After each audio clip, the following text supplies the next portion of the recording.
Bem-vindos de volta. Nesse vídeo a gente vai ver um exemplo específico do que acontece com o aliasing, para ver como a gente pode tentar prever o que vai acontecer com o aliasing, saber o que vai dar certo, o que não vai dar certo, como é que a taxa de amostragem afeta o meu aliasing, meu sinal e coisas assim. Então vamos recuperar aqui o exemplo que a gente já usou bastante, já até falou bastante na introdução, do apito do trem. O apito do trem tem esse espectro em frequência que eu estou mostrando aqui. Aqui no eixo X a gente tem a frequência em Hertz. Então o que esse espectro está mostrando, como a gente já discutiu, é que eu vou pegar, para construir o apito do trem, uma senoide com frequência, então, 886 Hz, com amplitude 979, com uma fase que eu não estou mostrando aqui, somar com uma senoide com frequência 885,3 Hz, amplitude 522,4 em uma fase que eu não estou mostrando aqui. Em todas essas senoides, cada uma eu pego uma amplitude, uma frequência e uma fase, somo isso tudo e obtenho o apito do trem. Bom, agora eu vou amostrar esse apito do trem, que tem essas frequências aqui, a uma taxa de amostragem de 8.192 amostras por segundo. Então vamos ver o que vai acontecer com cada uma dessas frequências aqui. O que eu gostaria que acontecesse, deixa eu botar o MATLAB aqui direito, eu sei que a frequência analógica, a frequência digital, perdão, vai ser igual à frequência analógica dividido por TS. Okay? Então vamos pensar aqui, por exemplo, na frequência 886 Hz. Ela vai virar qual frequência digital? 886 Hz. Né? Então o omegão é 2 vezes π vezes 886 e eu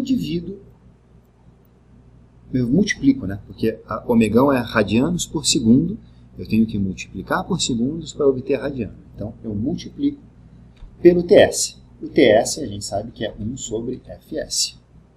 Bom, isso aqui então está me dizendo que vai aparecer a frequência 0,6796 radianos. Então vamos olhar o espectro do meu sinal amostrado.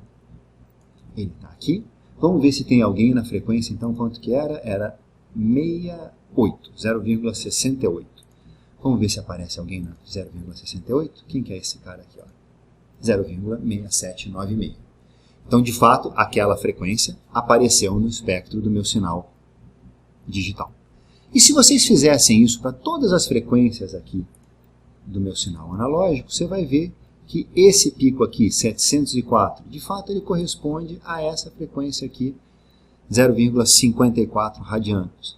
E assim sucessivamente.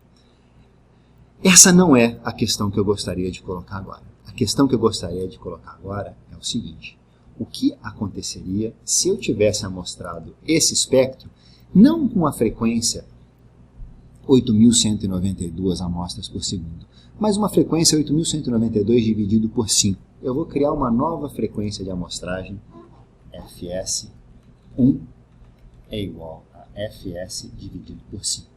Essa vai ser a minha nova frequência de amostragem, 1638,4 amostras por segundo.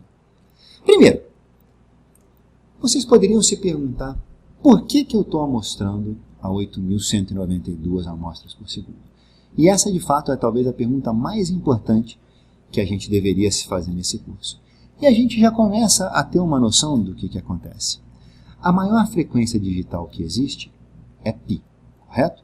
Se eu estou amostrando a 8.192 amostras por segundo, qual é a maior frequência analógica que eu consigo representar, lembrando que a maior frequência digital que existe é π? Vamos tentar lembrar? Bom, a frequência analógica, lembrem-se que o omeguinha é igual a omegão vezes TS. Então, se o omeguinha é π, eu vou ter π é igual a omegão TS. Isso quer dizer que o omegão é igual a π sobre TS. Mais a frequência é igual a omegão sobre 2π. Se o omegão é π sobre TS, então a frequência vai ser π sobre 2π. 1 sobre TS é igual a Fs. Isso aqui é igual a Fs sobre 2, que é igual a 4.000 296 Hz para o nosso exemplo. Então, se a maior frequência digital que existe é π, a maior frequência analógica que eu consigo representar é fs sobre 2. Isso já dá para a gente até uma noção do que acontece com o CD. Por que eu mostro o sinal de áudio a 44.100 amostras por segundo? A maior frequência que eu consigo representar direitinho é metade disso, 22.050. A maior frequência que eu consigo ouvir é 20.000. Então a maior frequência que eu consigo representar é um pouquinho maior do que a maior frequência que a gente consegue ouvir. E essa diferença a gente já vai ver por que ela existe. Mas isso já dá uma noção para a gente de onde você tira a frequência de amostragem. É dessa relação que diz para a gente qual é a maior frequência digital que existe. Mas vamos voltar ao nosso exemplo aqui. Eu queria saber o seguinte: se a maior frequência digital que eu consigo representar é π, e a minha frequência de amostragem, cadê ela aqui? É isso aqui. Isso quer dizer que a maior frequência analógica que eu vou ser capaz de representar bem é fs1 sobre 2. A maior frequência que eu consigo representar é metade da frequência de amostragem. 819 Hz. Vamos ver onde que está 819 Hz no meu espectro do meu sinal? 819 está mais ou menos aqui. Cadê ele?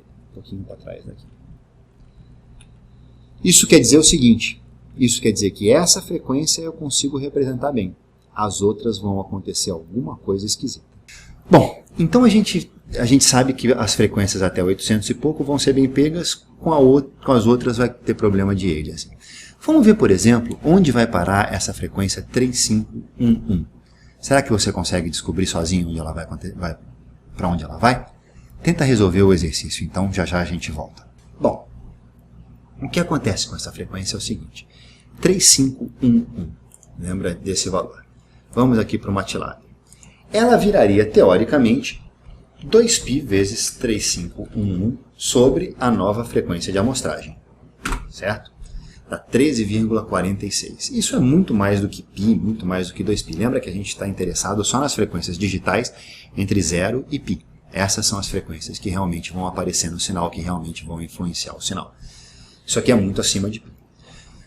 Mas a gente sabe que frequências digitais separadas de 2π são indistinguíveis. Então a gente sabe que essa frequência digital e essa frequência digital menos 2π são indistinguíveis.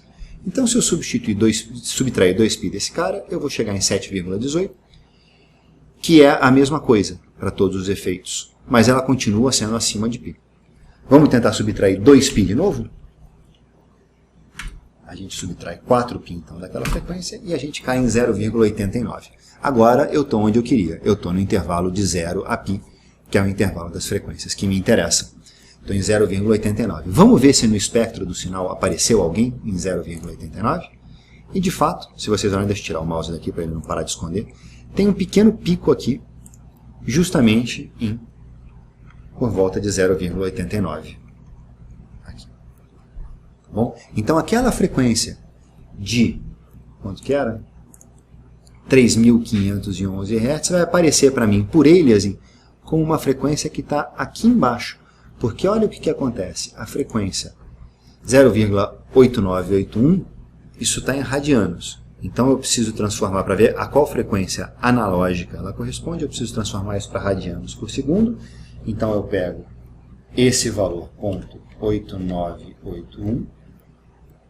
Para radianos por segundo eu multiplico pela frequência de amostragem e tenho que dividir por 2π para transformar radianos por segundo em Hz. Então isso aí corresponde a uma frequência de 234 Hz. Então a hora que eu amostro esse sinal 3511 a uma frequência de amostragem de 1600 e não sei quanto, ele vai aparecer para mim com uma frequência de 254. Como é que a gente poderia tirar isso de outro jeito? A gente poderia ver que 3.511 é indistinguível da frequência 3.511 menos a frequência de amostragem. E também é indistinguível de 3.511 menos 2 vezes a frequência de amostragem. E aí está o 234,2 Hz aparecendo novamente. Então são duas formas de ver o aliasing. Frequências analógicas separadas de fs são indistinguíveis após a amostragem. Frequências digitais separadas de 2π são indistinguíveis sempre e acabou. Os dois levam na mesma resposta, basicamente. Então a gente vê que essa frequência aqui, 3.511, apareceu depois que eu amostrei esse sinal a 1.600 e tantas amostras por segundo, ela apareceu como esse pico aqui atrás, que não deveria existir, que está me atrapalhando. Isso é aliasing. O que acontece com essas outras frequências aqui, acima do 800 e poucos Hz, já é mais complicado de ver porque existe uma sutileza que a gente ainda não mencionou. E é isso que a gente vai falar no próximo vídeo. Até lá!